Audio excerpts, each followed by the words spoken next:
Welcome to my channel Pradeep study Adda. आज हम Hindi DElEd 4 semester का क्लास 4th देने वाले हैं। 3 क्लास आप लोगों को हम दे चुके हैं, वो आपको इस वीडियो के एंड में मिल जाएंगे। तो जो भाई बहन चैनल पे नए जुड़े हुए हैं वो चैनल को सब्सक्राइब करें, वीडियो को ज़्यादा से ज़्यादा शेयर करें, बिना स्किप किए शुरू से एंड तक वीडियो को पूरा देखें ताकि आपको हिंदी का क्लास अच्छे से समझ आ जाए। और आपको एक बात बता दें, इस जो हिंदी का क्लास जो आपको दिया जा रहा है, इस क्लास में हर एक क्वेश्चन आपके लिए बहुत ही ज़्यादा महत्वपूर्ण है। तो आप लोग किसी भी क्वेश्चन को ना छोड़ें और हर एक क्वेश्चन को अपने नोट में तैयार करें। इससे आप लोग नोट्स जो बनाएंगे वो आपकी परीक्षाओं के लिए बहुत ही उपयोगी साबित होंगे। तो आप लोग बिना स्किप किए शुरू से एंड तक पूरी वीडियो देखें और वीडियो को लाइक शेयर कमेंट्स ज़रूर करें। तो चलते हैं अपनी क्लास की ओर और पढ़ते हैं आज क्लास 4 संस्कृत के शब्द भंडार में वृद्धि हेतु कठिन शब्दों को चुनना, संकलन करना और वाक्य प्रयोग करना, ये आपकी हेडिंग रहेगी। आप लोग इस हेडिंग को नोट करें और इसके आगे बढ़ें। शब्द रचना, तो ये नंबर 1 है आपका शब्द रचना, इसको पढ़ते हैं। शब्द रचना का अर्थ जो होता है, परिभाषा होती है, उसको आप यहाँ से देखें। एक से अधिक वर्णों से बनी स्वतंत्र एवं सार्थक इकाई शब्द कहलाती है। तो आपको एग्ज़ाम में शब्द रचना का जो परिभाषा आएगी उसको आपको यहाँ से नोट तैयार करके लिखना है। एक बार फिर से देख लें। एक से अधिक वर्णों से बनी स्वतंत्र एवं सार्थक इकाई शब्द कहलाती है। यहाँ पर आपके लिए 2 शब्द बहुत ही ज़्यादा उपयोगी हैं, एक तो स्वतंत्र और दूसरा सार्थक। तो इसको अच्छे से पढ़ लें।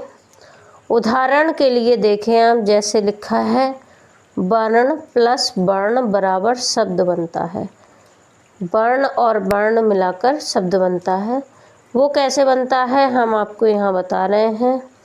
जैसे आपका ब्रैकेट में ये का है, का प्लस ला प्लस मा। अब का प्लस ला प्लस मा बराबर मिलाकर आपका शब्द बन गया कलम। तो यहाँ पर इस तरह से शब्द से हमने एक रचना की जिसमें हमने एक शब्द को बना लिया। वो शब्द, नया शब्द का और ला और मा से मिलके एक शब्द नया तैयार हो गया जो यहाँ पर लिखा है कलम। तो इस तरह से शब्द की रचना की जाती है। इसी तरह से नीचे देखें आप लोग, शब्द प्लस शब्द बराबर वाक्य। तो इसको अच्छे से समझें। सबसे छोटी इकाई शब्द होती है, तो शब्द और शब्द मिलाकर शब्द बन जाता है और शब्द प्लस शब्द बराबर वाक्य, तो उससे वाक्य बनता है। तो वाक्य किस तरह से बनता है उसको यहाँ पर आप लोग अच्छे से समझें। जैसे हमने एक शब्द लिया राम और प्लस यहाँ पर क्या लिखा हुआ है, कलम प्लस द्वारा। तो जो राम है, कलम है, प्लस द्वारा है और प्लस लिखता है, ये हमारे क्या हैं, शब्द हैं। तो इस शब्द को हमने बराबर में मिला के ये जो बनाया है इसको कहते हैं वाक्य। तो ये वाक्य कैसे बना है, राम प्लस कलम प्लस द्वारा प्लस लिखता है बराबर हो गया राम कलम द्वारा लिखता है। ये हमारा किस में प्रयोग हुआ, वाक्य में प्रयोग हो गया इसका। तो इस तरह से वाक्य आपका बनता है। चलिए आगे देखते हैं। आपकी हेडिंग है शब्द मुख्यतः दो प्रकार के होते हैं। अब आपके शब्दों के यहाँ पर प्रकार दिए हैं, तो आपके शब्द कितने प्रकार के होते हैं? दो प्रकार के। इसको आप अच्छे से नोट करते चलें। दो प्रकार कौन कौन से होते हैं यहाँ पर लिखे हुए हैं, आप लोग को बता दें। नंबर 1 हो गया सार्थक शब्द, नंबर 2 हो गया निरार्थक शब्द। तो सार्थक शब्द क्या होता है वो आप लोग यहाँ पर हेडिंग डाल के सार्थक शब्द लिखकर इसके आगे नोट करें इस तरह से। जिन शब्दों का कोई न कोई अर्थ अवश्य निकलता है उन्हें सार्थक शब्द कहते हैं। जैसे हमने एक शब्द ले लिया यहाँ पर पुस्तक, दूसरा शब्द ले लिया पानी, तीसरा शब्द ले लिया रोटी। तो ये यहाँ पर जो पुस्तक है, पानी है और रोटी है, तो ये हमें पता है कि पुस्तक हम किसको कहते हैं? किताब को कहते हैं। तो पुस्तक क्या है? एक शब्द है जिसको हम बोल रहे हैं, उसको हम समझ भी रहे हैं। पानी क्या है? जल है जिसको हम पीते हैं। रोटी क्या है? चपाती या रोटी जिसको हम खाते हैं। तो ये एक सार्थक शब्द हो गए, इनके बारे में हमें पता है ये क्या है। और अब दूसरा हेडिंग देखते हैं निरार्थक शब्द। तो निरार्थक शब्द के आगे आप लोग हेडिंग डालेंगे और ये नोट करेंगे, जिन शब्दों का कोई अर्थ नहीं निकलता उन्हें निरार्थक शब्द कहते हैं या वो कहलाते हैं। तो निरार्थक शब्द का मतलब कैसे हो गया? जैसे पुस्तक की जगह यहाँ हो गया पुस्तक, पानी की जगह बानी और रोटी की जगह बोटी, मतलब पूरा उल्टा पुल्टा हो गया। तो इसका कोई अर्थ कहीं से कुछ नहीं निकल रहा है, ना पुस्तक का कोई अर्थ है, ना बानी का कोई अर्थ है और ना बोटी का कोई अर्थ है। तो जिस चीज़ का कोई अर्थ नहीं निकलता है वो क्या हो जाता है? निरार्थक, जिसका कोई अर्थ ही नहीं है। मुझे लग रहा है आप लोगों को बहुत अच्छे से समझ आएगा अगर आप लोग वीडियो को अच्छे से सुनेंगे, अच्छे से पढ़ेंगे, अच्छे से देखेंगे, तो जो मैं आपको समझा रही हूँ वो आपको बहुत अच्छे से समझ आएगा। आप लोग कमेंट्स बॉक्स में कमेंट्स करके हमें ज़रूर बताएं आपको पढ़ते हुए कैसा लग रहा है। अगर आपको हमारे साथ पढ़ते हुए अच्छा लगेगा तो बहुत अच्छी बात है, हमें भी आपको पढ़ाते हुए बहुत अच्छा लगेगा। देखते हैं आगे की हेडिंग, आप लोग नोट करिए। सार्थक शब्दों के भी दो उपभेद हो जाते हैं। जैसे आपको अभी मैंने सार्थक शब्द पढ़ाया ऊपर, तो यहाँ पर उसी के बारे में बता रही हूँ, आपको नोट करें। सार्थक शब्दों के भी दो उपभेद हो जाते हैं। तो ये जो दो उपभेद हैं ये आप लोग नोट करें कौन सा है। नंबर 1 विकारी और नंबर 2 अविकारी। यहाँ थोड़ी सी टाइपिंग में मिस्टेक है, विकारी पे आ का डंडा नहीं लगा है, तो आप लोग यहाँ आ का डंडा इस तरह से लगा लें। यहाँ पर इस तरह से लिख दें विकारी, ये आपका हो गया विकारी शब्द। तो विकारी शब्द कौन से होते हैं वो हम आपको यहाँ पर बता रहे हैं। जो शब्द भाषा में प्रयोग किए जाने पर लिंग, वचन तथा कारक के कारण अपना रूप बदल लेते हैं। जिनका रूप बदल जाता है किसके कारण? लिंग, वचन और कारक के कारण। तो इसको आप अच्छे से नोट करें, उन्हें विकारी शब्द कहते हैं।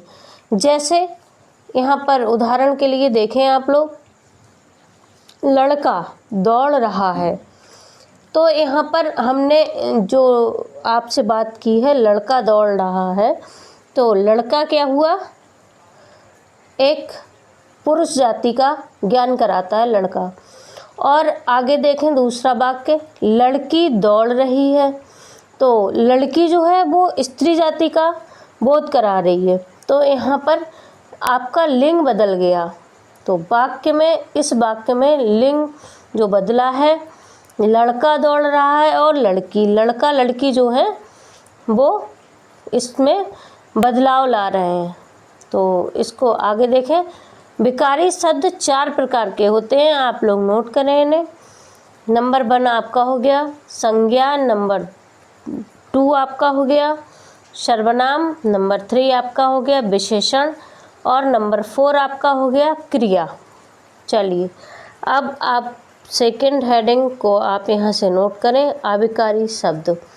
तो आविकारी शब्द कौन से होते हैं, वो आपको हम बता रहे हैं। जिन शब्दों में लिंग वचन तथा कारक के कारण कोई परिवर्तन नहीं होता है, मतलब जिस शब्द का कोई विकार ही नहीं है तो वहाँ परिवर्तन कैसे होगा, तो उन्हें आविकारी शब्द कहते हैं। विकारी शब्द, आविकारी शब्द जो होते हैं वो अव्यय कहलाते हैं। इन शब्दों को अव्यय भी कहते हैं। आगे देखिए, आविकारी शब्द अव्यय शब्द कहलाते हैं। आगे देखिए आप लोग, क्रम, क्रम का अर्थ है क्रम पद, इसको आप यहाँ से नोट करें। उसके आगे आप लोग देखें नेक्स्ट हेडिंग, वाक्य के भेद। तो यहाँ पर जो वाक्य दिए हुए हैं उनके कितने भेद होते हैं वो आपको यहाँ पर बता रहे हैं, आप लोग नोट करें वाक्य के भेद। तो वाक्य नंबर 1 रचना के आधार पर, नंबर 2 अर्थ के आधार पर और नंबर 3 क्रिया के आधार पर। तो वाक्य के 3 भेद होते हैं। आगे देखिए, रचना के आधार पर नंबर 1 सरल वाक्य और मिश्रित वाक्य और संयुक्त वाक्य, ये आपके रचना के आधार पर हो गए। अब आप लोग इसके आगे हेडिंग डालें, नंबर 1 जो सरल वाक्य है इसके आगे हेडिंग डालकर नोट करें, जिन वाक्यों में एक ही उद्देश्य और एक ही विधेय होता है वे सरल वाक्य कहलाते हैं। अब नंबर 2 आप लोग इस हेडिंग को नोट करें यहाँ पर, मिश्रित वाक्य। मिश्रित वाक्य कौन से होते हैं उनको लिखें, जिन वाक्यों में एक साधारण तथा दूसरा कम से कम एक वाक्य उसके अधीन या मिश्रित हो वो मिश्रित वाक्य कहलाते हैं। अब यहाँ पर नंबर 3 हेडिंग डालें और इसके आगे नोट करें संयुक्त वाक्य। जिन वाक्यों में एक से अधिक प्रधान उपवाक्य हों, चाहे वे मिश्रित हों या साधारण, और वे संयोजक अव्यय से जुड़े हों, तो संयुक्त वाक्य हो जाते हैं। आप लोग यहाँ से ये सेकंड पॉइंट नोट करें, अर्थ के आधार पर। तो अर्थ के आधार पर आप लोग इनको नोट करें। नंबर 1 आपका हो गया विधि वाचन, नंबर 2 आपका हो गया निषेध वाचन, नंबर 3 आपका हो गया आज्ञा वाचन, नंबर 4 आपका हो गया प्रश्न वाचन और नंबर 5 आपका हो गया विस्मय बोधक वाचन, नंबर 6 आपका हो गया संदेश वाचन, नंबर 7 आपका हो गया इच्छा वाचन और 8 आपका हो गया संदेश वाचन। तो इनको आप लोग इस तरह से पढ़ें। नंबर 1 आपका विधि वाचन जो है उसके आगे आप लोग हेडिंग डालें और इसको नोट करें, जिन वाक्यों में किसी बात के कहने या कार्य के होने का बोध होता है, बोध का मतलब होता है ज्ञान होता है, वे विधिवाचक वाक्य कहलाते हैं। अब नंबर 2 आप लोग यहाँ पर नोट करें, निषेधवाचक, इसके आगे आप लोग हेडिंग डालें, जिन वाक्यों में बात या कार्य के न होने का बोध होता है वे निषेधवाचक वाक्य कहलाते हैं। नंबर 3 आप लोग यहाँ से नोट करें, आज्ञावाचन। आज्ञावाचक के आगे हेडिंग डालें, जिन वाक्यों में किसी प्रकार की आज्ञा का बोध होता है वे आज्ञावाचक कहलाते हैं। नंबर 4 आप लोग यहाँ से नोट करें हेडिंग डाल के, प्रश्नवाचक, वे वाक्य जिनके किसी प्रकार के प्रश्न पूछे जाने का ज्ञान होता है वे प्रश्नवाचक वाक्य कहलाते हैं। अब नंबर 5, इसके आगे आप लोग हेडिंग डालें और नोट करें। विस्मय बोधक वाक्य, जिन वाक्यों में विस्मय, हर्ष, दुख, आश्चर्य का ज्ञान हो वे विस्मय बोधक वाक्य कहलाते हैं। इसी तरह से आप लोग नंबर 6, इसके आगे हेडिंग डालें और नोट करें 6 वाले के लिए। तो ये आपका हो गया संदेशवाचक। संदेशवाचक, जिन वाक्यों में किसी प्रकार का संदेह हो वे संदेहवाचक वाक्य कहलाते हैं। और नंबर 7 आपका हो गया, इसको नोट करें। जिन वाक्यों से इच्छा, कामना आदि का भाव प्रकट हो वे इच्छावाचक वाक्य कहलाते हैं। नंबर 7 आपका हो गया, 8 आपका हो गया। जिन वाक्यों से कोई संकेत मिले वह संकेतवाचक वाक्य कहलाते हैं। इसी तरह से आगे बढ़ते हैं। नेक्स्ट आपका है 3rd वाला, इसको नोट करें। क्रिया के आधार पर। क्रिया के आधार पर यहाँ आपका हो गया कर्ता प्रधान वाक्य। इसको आप लोग सही से नोट कर लें, कर्ता प्रधान वाक्य। नंबर 2 आपका हो गया कर्म प्रधान वाक्य और नंबर 3 आपका हो गया भाव प्रधान वाक्य। अब आगे देखते हैं। काव्य के 4 प्रकार होते हैं। तो यहाँ पर काव्य के कितने प्रकार दिए गए हैं, इनको नोट करें। काव्य के 4 प्रकार होते हैं। कौन कौन से होते हैं? नंबर 1 कल्पना, नंबर 2 भाव्य या सौंदर्य, नंबर 3 भाषा और नंबर 4 विचार। तो सभी स्टूडेंट्स इस वीडियो को लाइक, शेयर, कमेंट्स ज़रूर करें।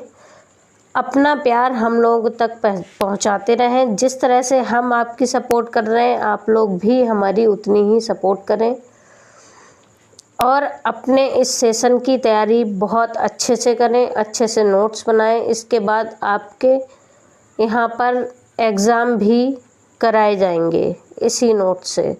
तो आप लोग हर चीज़ को बहुत बारीकी से लिखें और पढ़ें, याद करें, क्योंकि आपको हर एक क्वेश्चन का आंसर देना है।